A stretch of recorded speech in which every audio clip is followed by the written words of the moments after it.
So, hello guys. Ngayong video natin is pag-usapan naman natin yung bagong labas ng TechLife pagdating sa mga tablet series nila. So, ito yung TechLife Pad Plus, 12 inches. Ayan. So, yung TechLife is under pa rin siya ng Realme smartphone. So, hawak pa rin ito ng Realme or ito yung mga isang product nila sa dating sa mga accessories at saka tablet. And then may laptop din sila. So, yung previous na nilabas nila is yung TechLife Pad, TechLife Pad Neo. And then, ito naman yung TechLife Pad Plus na mas malaki na 12 inches na. So, ang meron tayo dito is ito yung Storm Black. So, hawak natin yung Storm Black. And then, may ibang kulay din siya kasi tatlo to. Ayan. Ito. So, ito yung Storm Black. Hawak natin. And then, Sky Blue.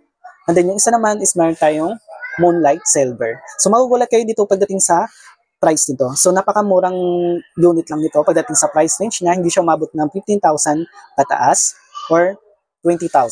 So, itong tablet na to is meron siyang real highlights. So, real highlights niya is meron siyang 2K display na then 16GB RAM plus 256GB of internal storage and then 8,000 mAh massive battery. So, unahin muna natin pagdating sa display nito. So, yung display nito ng pad na to is meron siyang 12-inch na large display na naka Full HD Plus resolution niya and then 6Hz yung pinaka screen refresh rate niya. So, pagdating naman sa YouTube niya, ayan, makapag-play tayo ng mga 2K resolution pagdating sa videos dito.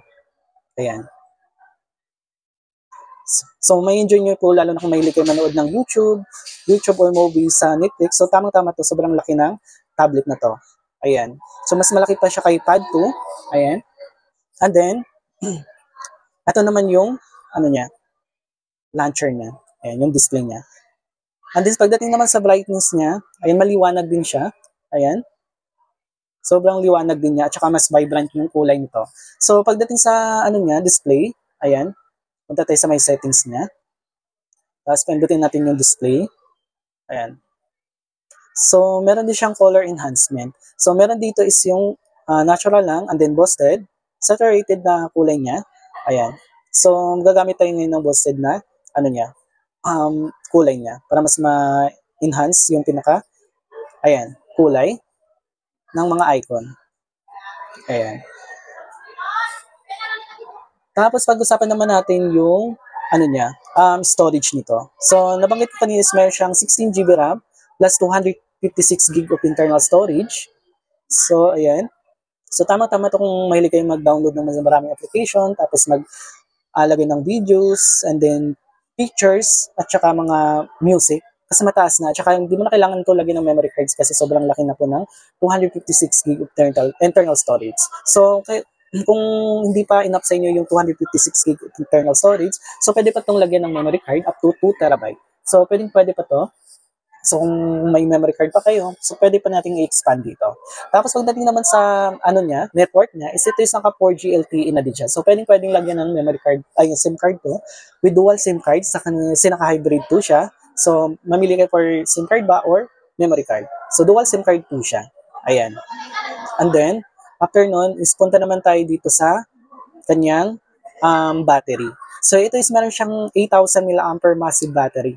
Tapos, supported na din po siya for 18 watts Type-C fast charging. So, matagal din natin siya magamit kasi super laki ng battery niya. Ayan.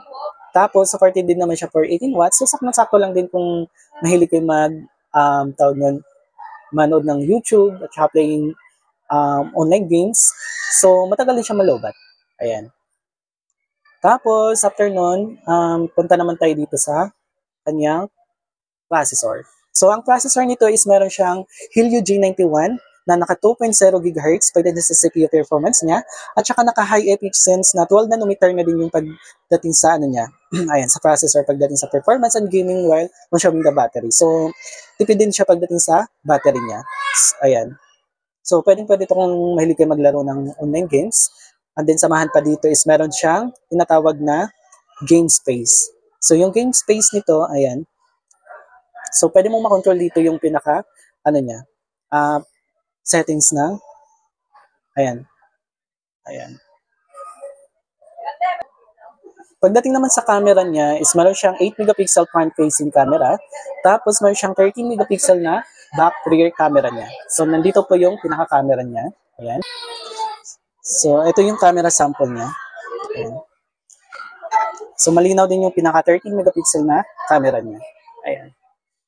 Tapos ito yung settings ng mga camera niya. So kompleto din naman. Ayan, naka-AI na din to. Ayan, AI camera na din po siya. Then yung isa naman is meron siyang bokeh effect. Ayan. Tapos pagdating sa more, ayan, makikita natin dito panorama at saka meron din siyang VR sticker and then watermark. Tapos time-lapse and then QR na din. So meron din siyang QR. Pagdating naman sa video niya, ayan, 1080p na din yung pinaka-resolutions ng video nito. Ayan. And then pro mode, ayan, yan lang naman yung mga sa loob ng camera niya, mga settings niya. Ayan. Tapos sa may harap niya, ayan, so malinaw din yung pinaka-harap ng camera. So nandito yung placement ng camera niya. And then, sa running OS naman ito is meron po siyang based on Android 15 na. So ito yung pinaka-latest ng Android version ngayon. So hindi mo na kailangan pang i-update to ng ano niya. So inside the box niya is naka-Android 15 na din siya. And then, samahan pa nito is yung brand new UI na OS na version 4 na din siya. Ayan. So ang meron dito sa version 4 ng OS niya is meron tayong sidebar. So meron siya ditong sidebar niya. Ayan. Kita ko sa inyo. Ito yung sidebar niya. Yung sidebar niya yan is pwede pa nating dagdagan yan sa mga kung gusto nyo, ayan, mga shortcut niya. After nun, meron din siyang contacts dito, ayan.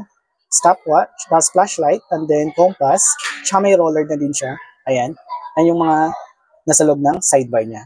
And then, after naman nun, is meron din siyang ayan, sidebar, and then double tap back panel. Ayan, meron din sa kanya dito sa Realme Tech Life Pad. Ayan, double tap mo lang yan, pwede kayo mag-access ng ibang application na mga madalas yung ginagamit dito. And then meron siyang hide apps. Ayan. Kompleto din naman siya. And then easy share. Ayan, para mas mabilis yung pag-share natin ng mga applications at saka mga files. After nun, meron siyang smart touch. Ayan. And then widget. So meron siyang pwede nyo customize yung mga widget nyo. Ayan, kagaya niyan. And after nun, pwede din natin ma-personalize yung wallpaper niya at saka lock screen. Ayan, yung fonts niya, pwede nyo palitan yan. And then yung icon niya. So pwede nyo customize yan pabilog. At then meron din siyang theme store. And then bukod dun sa theme store niya, meron siyang mga wallpaper ng mga bago din. Available na po siya nationwide sa mga Realme Concept and then Tech Life Concept naman. So, maabil nyo to ng 9,999 pesos lamang to na naka 256 GB na. And then, pwede kayo mag-pre-order nito simula March 13 to 28. So, makakuha kayo ng exclusive na freebies na worth of 1,999 na keyboard na may casing na din. First selling naman ito March 29 hanggang June 1. So, makakuha kayo ng casing naman dito sa tablet na to. Ayan.